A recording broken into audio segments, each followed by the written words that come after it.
So I'm a bit late. I'll have a shave and a tidy up. Oh, yeah, you're right. Fair enough. I always have to check my phone. Sorry, mate. So get fined by the players if it goes off. Can't have that. Power might find me. Never know. Thank you. Okay. Afternoon, everyone. Welcome to our pre-match press conference to preview our game against Bournemouth. We'll start off with Vinny at Sky. Sean, just to start with, and given your Forest connection, just wanted to get your thoughts on the sad news that Larry Lloyd passed away. Yeah, I didn't know him personally that well, but obviously I know a lot of the old Forest guard and the legends who were there, and he's certainly one of them.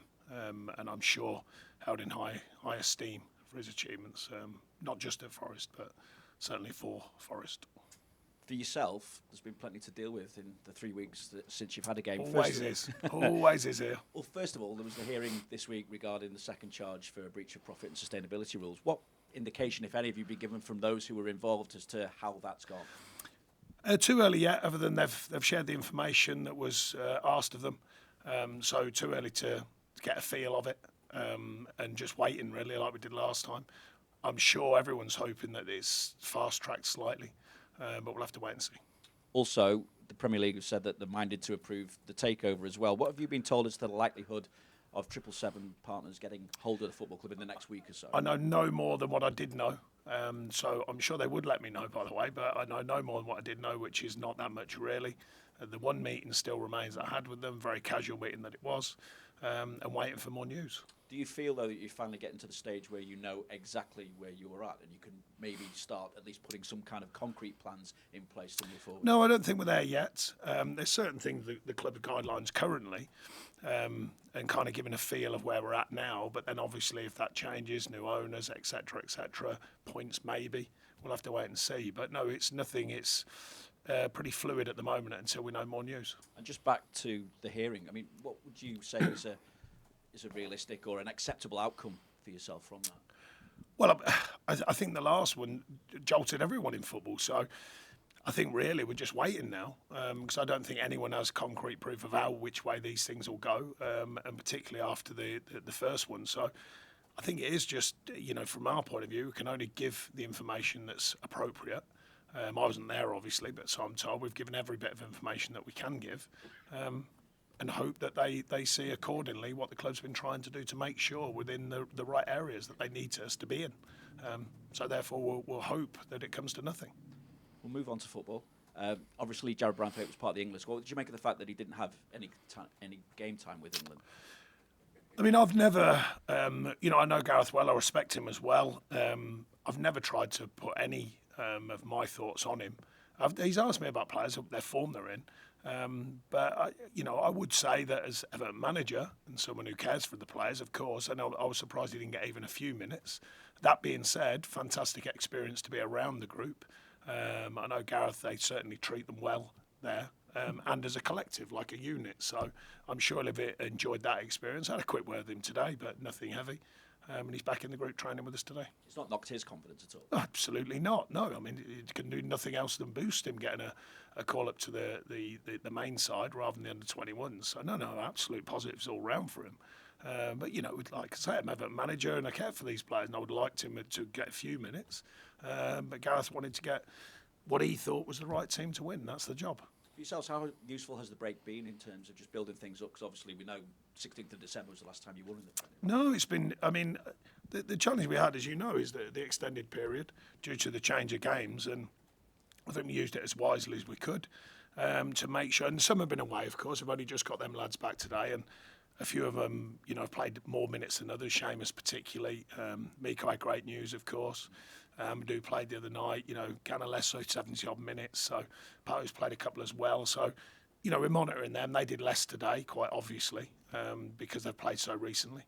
Bringing them back down and then ready to train tomorrow and get ready for the Bournemouth game. Just on Nathan Patterson, obviously you made headlines a little bit during this break. What can you clarify exactly what happened? Well, yeah, the old favourite, never let the truth get in the way of a good story. So, yeah, there's nothing in it really. It was a joke gone right. I tapped him on the head like your older brother would, and he didn't get the joke.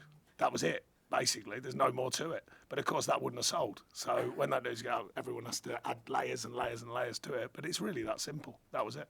But what we saw at the training camp, it looked like finishing wasn't a problem. So how do you go about replicating that in games now?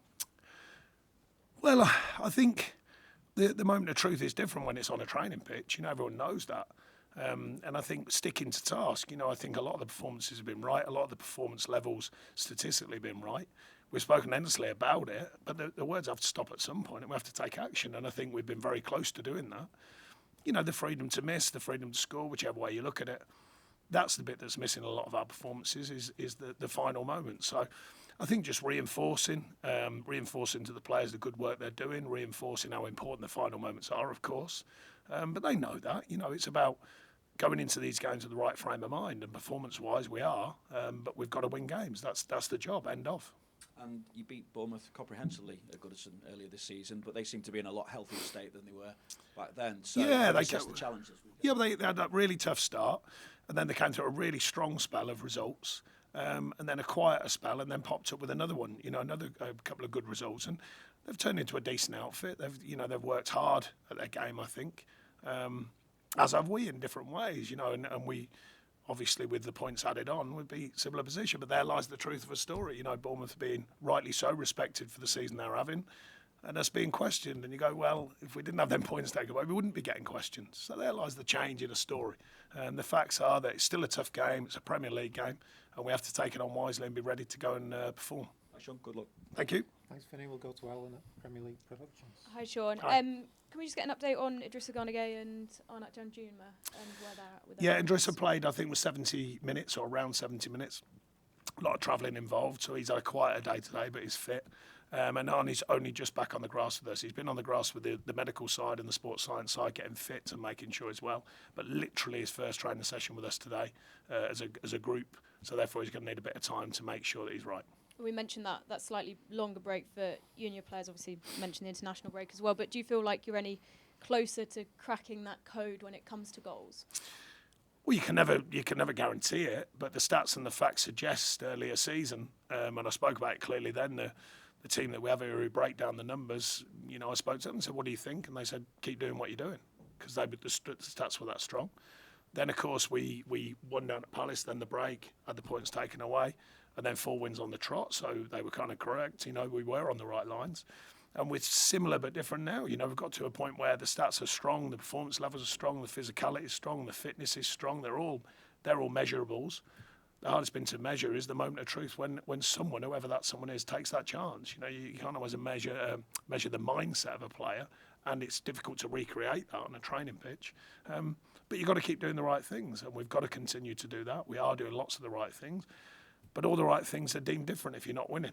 If we'd won 5 out of this run, everyone would be saying, yeah, no wonder, because they're playing well. You're not winning, and then they go, they're not playing that well. That's the difference between perception and facts. It's my job to look at the facts. Because the stats are very good, apart from the finishing. When you look at the stats about chances created and then also expected goals, does that frustrate you at all when you then look at the returns that you've got from it? Yeah, of course, because the idea of modelling a team is to be successful at both ends of the pitch, and defensively overall, we've had our hiccups, but I think it's been a solid outfit from the front to the back. And in attack, we've done all of them good things, but not put the finishing touch on. And that is frustrating. Of course it is, because you're watching a side play well and not get the goals that bring the rewards. On the other hand, it's the consistency that I spoke about, so I can't change my view now. We need to keep consistent performances, and they've got to be consistently high to win games. So there's a judgment on that where I go, well, the consistency's been good on my eyes, the stats, the facts, and also can we add in the final moments to not just be consistent in performance but win games? And that's been the difference, that winning mentality and winning edge to go and kill a game off and take the final moments. Bournemouth are a team that you've had particular success against as a manager, but we've already mentioned that they're having their best season in the Premier League. What's it going to take to break them down? Yeah, they've changed slightly early season. It was out-and-out football. They've gone slightly more direct, not a lot in it. The centre forwards played well for them, of course, and a few changes to this team, but roughly the same kind of plan. And fair play to their manager. He stuck with it when he was getting heavily questioned, and they turned that corner and started winning games. Like I say, a bit less so lately, but they had that real strong spell. No, they're a good outfit, you know, and like I say, you can't. You have to be a good outfit to be in the Premier League, but you have to be a good outfit to do what they're doing. So we're aware of that. The players are aware of that. But our mentality has been right, home and away, in particular away after all the question marks when I got here about the away form.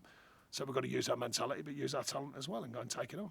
Just a quick one on Beto. He tops the stats for off-the-ball runs this season, second to Darwin Núñez for runs into the box. He's clearly working incredibly hard on the pitch. What more do you want to see from him? Well, he's earning the right to have more minutes, of course, and then when you get them minutes, taking chances, you know. And I think the same with Dom. I think Dom's hasn't lacked work ethic and work rate. It's taking the chances, you know. That's what you want from strikers, but you want that from all players. I've said many times, not just about the strikers, it's about the whole outfit. Thank you. Thanks, Thank Alan. you. We'll go to Julia. While you're talking about looking for those goals, can we expect a change in the style of Everton's play at the moment? Is it something you've worked on in the break, looking to play We different? can't work on it in the breaks. A lot of players are away, so you don't really get that chance. Maybe the first week we had a spell when we went away. So some work, but it's you know, the fine lines. Like I said, early season, people suggested we weren't playing that well. I was suggesting we were. And then we turned that into wins. And then everyone said we were playing well. Actually, statistically, we weren't playing as well during that winning run as what we were early season. But the wins changed the perception. And they do for the players as well, by the way. You know, sometimes it's important the players get them wins as a reward. The format, the way we're working, sometimes individuals change, sometimes the team ethic change, the way that we do change the way the team operate. But it's not always something that's dead obvious to everyone. You know, but I think the subtle changes of what you're hoping brings the big change, which is to win games, quite obviously. You mentioned Seamus before had played twice in 4 days for the Republic of Ireland. I think he got the player of the match as well, isn't he, this week? Given he's a leader, he's been in these situations before, he's an attacking style of player as well. If you can get him back in that side, if he is okay to play, is he somebody that will be back in that starting line? Yeah, I mean, he's a valuable member of the club, let alone the squad. You know, what he stands for being here, and he's been exceptional, and he still is. And to get them games under his belt is very pleasing, because the hardest thing when they're coming out of injury is to get game time. So we're really pleased with that. And he's never out of contention as long as he's fit, obviously, and he is fit. Danjuma's only back today then. Just wanted to ask a bit more about him though. He's clearly talented as a player, but when he's been in the Premier League, it hasn't really shown that talent. Is there any reason for that, or is it just the level of the Premier League? Yeah, I think a mixture of everything. You know, I've spoken to him about it. They're working both ways in the Premier League is slightly different. I believe in his talent. He does as well. There's no two ways about that. Very unlucky, I think, with his injury, because I think he had a good all-round game down at Fulham. In the game he got injured. So we were looking, could he build on the back of that, and then got injured, which is a real shame. His injury's taken slightly longer than he would hope, because he was really pushing. But he's back on the grass now, so we just want to get him fit as quick as possible, and hopefully he can affect us in a positive way. And I appreciate you don't know too much about the PSR hearing, but I just thought, because it's a second time around, do players know how to handle this? I know it's a really unusual situation, or do they have questions about it? Because it's sort of a case of here we go again. I know the fans feel some trepidation. How are you containing it in here? Well, I mean, you can't judge every person in their own deepest psychology, but the main thing is to let them know that, look, we're all on board with it. It's a reality. They've dealt with it well so far. We're going to have to deal with it possibly. Again, we don't know. But certainly the noise around it. So I think it's an experience we didn't want. None of us wanted that, of course, but it's a reality. So I try and deal with realities when I can. And the players seem non-affected at this moment in time, so I'll wait and see what it brings. We'll go to Will.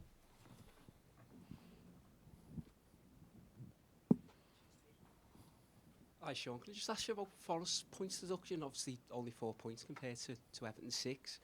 When they were in breach of allegedly 34.5 million, Everton were in breach of 19.5. Do you understand that? Can you get that? There's no consistency. I mean, you know, each... I don't know the minutiae of our own, let alone theirs. You know, when you're in that room and the way they decide things, maybe there's different reasons. When it's that you know, the facts you give like that, it sounds really obvious. But I can only imagine there's more depth to it, which is why they gave them that points and us that points. But on its simplest form, yes, of course, I think everyone's going, well, how does that work? But that's on its simplest form. I don't know all the depth behind that. I don't know the depth of all the case they put forward. Because there's so much that goes into it, and you know, unless I was physically there at these meetings, then you can't tell. So, you know, what the reason, rhymes and reasons to it is down to the appeal situation. You know, it's not down to me, that's for sure. But yeah, in its simplest form, then I think everyone, not just us, I think it's the same. It's similar but different to when the original charge was against us, and everyone, how's that? Where did that come from? And not just Evertonians, by the way, or people with Everton. I mean, people across football. So in its simplest form, yeah, I think everyone's going, well, how does that work out? That's for them to decide. I can't do nothing about that. Just on PSR, I mean, we're seeing maybe clubs are going to have to sell to meet rules as well. Do you think that there needs to be a change? Do you think it's almost like a glass ceiling for some clubs to break into that top six because of what's in place? Well, the learning curve of what I imagine the learning curve is to see. But the one thing for sure is when our case hit, look at the spending in January. So whatever the outcome was, everyone went, whoa, hang on a minute, the brakes need to go on because the spending's an all-time low, or more or less an all-time low. So therefore, to that to happen, that must have sent a wave through the whole of football. Whether that was part of it, whether it was just an add-on, I don't know. But it must have affected it. So how that affects the next steps that clubs are going to take, we're going to have to wait and see, including our own. Of course, I can only manage our own and think about our own, but there are some outside, like I say, that one particularly, it's like the ripple effect must have went through football, which is why the spending just went whoop, straight back down. Because everyone must have been going, right, okay, we need to find out where we're at, maybe with a bit more depth. I don't know. But it seems a pretty obvious knock-on effect. So we'll have to wait and see what comes next. Amadou Onana had a really good game for Belgium against England the other night. Is the challenge for him now to really add cast iron consistency to his game? And although he's still quite young. He's still a young player. You know, you forget, I think it's like with a lot of young players, when they're brought in for a decent level fee, people somehow forget their age, you know. Whereas if it's a kid coming out of the academy, they're just like, oh, he's young. And could be the same age, you know, but it does give you a twisted view of it, and I understand why. And he deals with it pretty well, I think. But yeah, there's more to come from him, and there's more consistency, but there's more consistency in his performance, not necessarily what fans see, but the way we see, habits, the way he plays, and for him to keep developing. But yeah, he's a fine player, we know that. Any further questions in the open section before we move on? No? Okay. Thank you.